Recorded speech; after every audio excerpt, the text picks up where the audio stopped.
Sex Education, the sequel. For anyone just tuning in, this should be easy enough to follow. But if you want to see my original video, you're going to have to go find me on the tube because Clock App is absolutely incompetent at enforcing its own community guidelines, and that video got taken down. So TikTok, this is for educational purposes only, has nothing to do with promoting services or activity that are in violation of the community guidelines. Keep it in your pants, pun intended. So let's get it on. The assumption that you've made about me using Bible camp as an example, you actually point out my exact point, which is teens are raging with hormones. So even in the context that you put them in an environment in which you would not be encouraging any type of sexual activity, they still will not be able to resist that urge. If you then introduce them into an environment in which they're told that it's okay to embrace these raging hormones and to direct it in specific, safe ways, that's a recipe for disaster. You're actually helping me prove my point. How? That entire monologue was beating yourself in the face with the point like you were a monk from Monty Python, and yet somehow you still managed to miss it completely. It's impressive, I guess. You literally just said that even in an environment that has nothing to do with sex, teens will still not have the ability to resist the urge to have sex. That's exactly the fucking point. Then you follow that up by saying we can't teach them to have sex safely or they'll end up wanting to have the sex that you just admitted they already want to fucking have. Your argument is akin to saying we can't teach kids fire safety because if they know how to safely interact with fire, they might burn down a building. Or we can't teach kids about nutrition because it's going to make them want to overeat and they'll become obese. And then after disproving your own point, you tell me that I somehow proved your point. You do not look flexible enough for these kind of mental gymnastics, my friend. My problem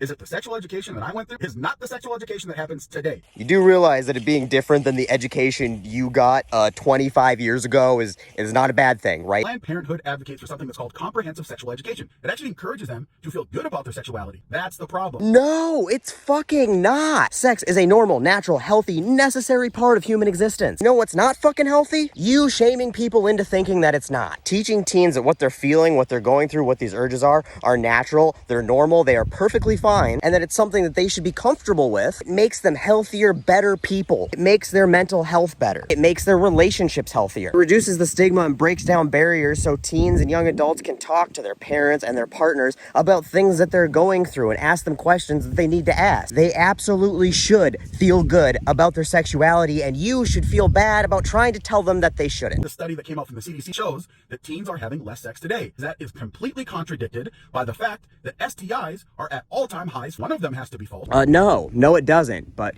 please continue. Colorado teens are having less sex than ever before, and teen pregnancies are way down. You want to know what's way up? STDs. Since more comprehensive types of sexual education have been introduced, children are clearly still having sex, probably more of it than ever before. That's a lot of effort you put into cherry-picking information just to fabricate a narrative that can easily have the legs kicked out from under it with just a modicum of critical thinking skills. First, it's interesting that you cite Colorado when this was a video about Minnesota. Wonder why that might be. Could it possibly have anything to do with the fact that 22 states and Washington, D.C. have mandated sex education, and Minnesota is one of those, but guess what isn't? Colorado. And you easily could have cited similar data from any red state that doesn't have comprehensive sex education mandates, but that would have kind of kneecapped your narrative as well. So you pick Colorado, a blue state, hoping that no one would notice that the one state you chose to use to prove that sex education isn't working is a state that doesn't have mandated sex education. Tisk tisk. And now for your big ace in the hole about, they must be lying, kids are having more sex because STIs are up and therefore sex education isn't working. That's not how that works. First is context matters. STIs are not as high as you think they are. A big part of the rise is that reporting and screening standards are up. A little over 20 years ago, it wasn't a national requirement for states to report chlamydia cases to the CDC, but it is now. Now, STD screening is a much more common part of medical checkups than at any point in history. More people getting screened is probably going to end up in more reported cases. Also, STDs like HIV and AIDS that used to be a death sentence are now very manageable diseases, and STDs as a whole have lost a lot of their stigma. As a result, people are less embarrassed and less afraid of STDs and are more likely to seek care and treatment for them than they used to, which leads to a lot more reported cases, and unfortunately does make people more careless with sex because the repercussions aren't as big as they used to be. And then rises in STDs is not a consequence of sex education being too comprehensive. It's because sex education isn't comprehensive enough. The majority of sex education focuses almost exclusively on heterosexual sex and most heavily on preventing unwanted pregnancy. I know conservatives tend to think that gay people are icky and just want to pretend they don't exist, but I assure you they do. And they exist as teenagers who don't have education designed for them. As a result, members of the LGBTQ community can be a lot more susceptible to STIs because they have a lot less educational resources to learn how to protect themselves. So I'm sorry your ace in the hole there turned out to be an Uno card, but it is very possible for teens to be having less sex than ever before and still have record numbers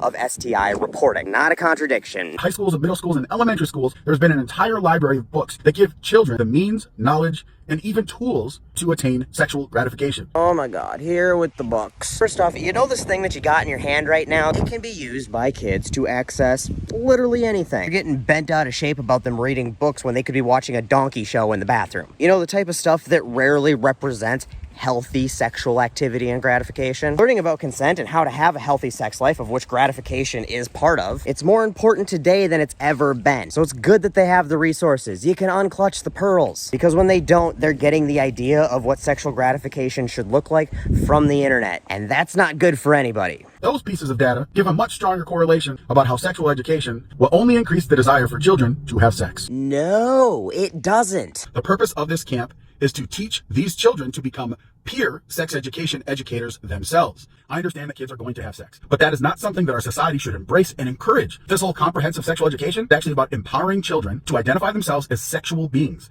And this is the problem that the right has had with the sexualization of children, is that by giving children this information and encouraging them to feel natural in their state of sexuality, it's increasing children having sex. Wait until you're an adult and then get married and then have sex.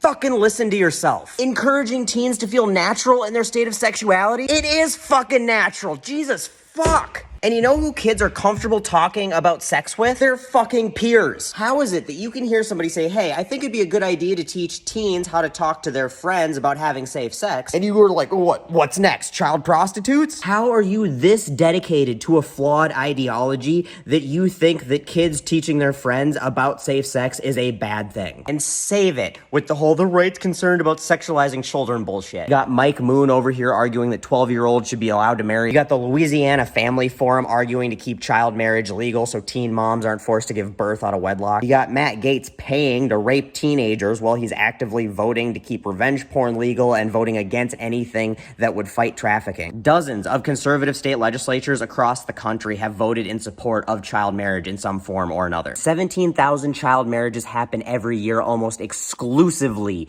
in conservative communities. Your fucking cult leader owned a goddamn teen beauty pageant and bragged about being able to just walk into the dressing room. You clearly don't fucking care about it. And no, don't wait for marriage. My ex-wife waited for marriage. She was a victim of all that sexual repression bullshit you're preaching. And as a result, she had an incredibly unhealthy relationship with sex. She felt ashamed and guilty of pretty much everything. She had incredibly unrealistic expectations of what sex was supposed to be. And it really negatively affected her mental health and our relationship. Now, to my followers, please do not go spam this creator. I appreciate the fact that he's willing to have discourse about this, but I do not appreciate the fact that you're twisting and cherry-picking information to try to willfully cling to a flawed ideology. I can't even pretend to try to have respect for your ideologies and morals that you're pretending to have and putting out there in the world, because your unwillingness to clean your own house makes it feel really disingenuous. You cannot reconcile supporting the people that your party platforms, the people that you platform, and then claim any moral high ground.